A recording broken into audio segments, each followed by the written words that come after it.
أريد أن أستذكر شيء مهم ربما يعكس طبيعة الإنسان الخليجي العربي بمروءته وشهامته.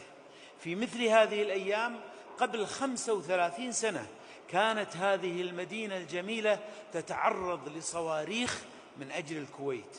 كانت هذه المدينة تحتضن أمي وأبي رحمهم الله الذين شردهما أخيهم العربي جارنا في العراق. كانت هذه المدينة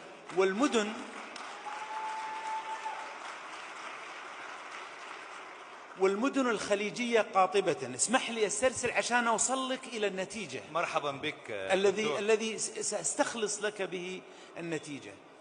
الإمارات على سبيل المثال، الملك فهد رحمه الله قال إما أن تبقى الكويت، تعود الكويت، ولا تروح معها السعودية. لا زالت يعني صداها يرن في آذاننا وفي ضمائرنا ووجداننا في الكويت شيبا وشبانا. وكذلك ما قامت به دولة الإمارات وقطر والبحرين وعمان.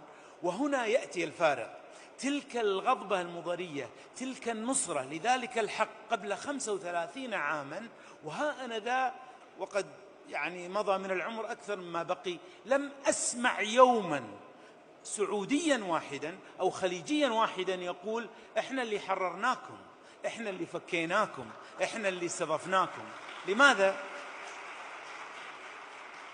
بينما نسمع من الآخرين الذين قدموا النزر القليل مثل العيارة، إحنا اللي حررناكم وإحنا اللي كذا. هذا لابد أن تعرف الشخصية العربية والشهامة العربية متمثلة في نصرة المظلوم لدى الإنسان الخليجي.